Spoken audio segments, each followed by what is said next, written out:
शिक्षा के साथ संस्कार तब बनेगा जब आप बच्चों को भारतीय प्राचीन भारत के विषय में बताओगे कि हमारे भारत में क्या था। धर्म सबसे पहली आवश्यकता है। बच्चों को ये पढ़ाया जाए कि बेटा धर्म किसे कहते हैं। यदि दो चीजें पढ़ाई गई कि धर्म किसे कहते हैं और अधर्म किसे कहते हैं, आज बच्चों को पूछा जाए, यहाँ बैठे लोगों से पूछा जाए कि बताओ धर्म किसे कहते हैं और अधर्म किसे कहते हैं। बहुत सारे लोगों को पता ही नहीं कि धर्म क्या है और अधर्म क्या है। हम ये दो चीज़ें यदि बता पाएं बच्चों को कि धर्म क्या है, दया को धर्म कहते हैं, सत्य को धर्म कहते हैं, परोपकार परहित सरिस धर्म नहीं भाई, इसे धर्म कहते हैं। धर्म की बहुत गूढ़ गूढ़ बातें हैं। धर्म किसे कहते हैं? जैसे आप और मेरे बीच में कौन है? मेरे और आपके बीच में कौन है?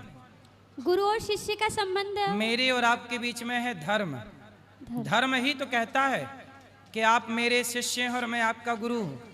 वरना यदि लड़की को देख करके कोई लड़का गलत दृष्टि रखे या लड़की गलत दृष्टि रखे तो गलत दृष्टि भी तो रखी जा सकती है।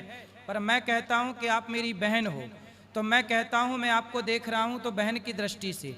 ये कौन करवा रहा है मेरे से ये काम? मेरे भीतर का धर्म। मेरे भीतर का धर्म ही है जो हर स्त्री को माँ, बहन और बेटी के रूप में देखने के लिए विवश करता है। यदि धर्म मर जाए किसी का, तो रावण ने सीता मैया को देखा तो था। सीता तो जगत की माता थी, जगत जननी थी, पर जगत की माता को भी, सीता माता को भी रावण ने गलत नजर से देखा, क्योंकि रावण का धर्म मर चुका था। यदि धर्म जिंदा होता तो रावण किसी स्त्री को, पराई स्त्री को गलत दृष्टि से देखता ही क्यों? दुर्योधन का धर्म जिंदा होता तो भरी सभा में नारी के कपड़े उतारता ही क्यों? इसलिए मूल बात है धर्म को जानना। आज ना हमारे देश में एक बहुत बड़ी विडंबना, हमारा देश पता है क्या है? धर्म निरपेक्ष। निरपेक्ष का मतलब क्या हुआ? जीरो नहीं, सभी धर्मों को मानने वाला नहीं। निरपेक्ष का मतलब होता है सापेक्ष, और सापेक्ष का उल्टा निरपेक्ष। निरपेक्ष का मतलब होता है कि आप धार्मिक नहीं हैं। जी गुरुदेव। आप धार्मिक क्यों भैया? क्या किसी लड़की को बहन के रूप में देखना क्या ये धर्म नहीं है? यही तो धर्म है। रावण के भीतर धर्म होता तो क्यों देखता?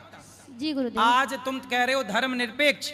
धर्म निरपेक्ष बन गया तभी तो बलात्कार हो रहे हैं। धर्म सापेक्ष होता तो बलात्कार क्यों होता? लोगों को पता होता कि बेटा किसी लड़की को देखना गलत है। अब धर्म का पाठ है ही नहीं। धर्म निरपेक्ष निरपेक्ष चिल्ला रहे हैं लोग। धर्म जब है ही नहीं तो धर्म का आचरण करेगा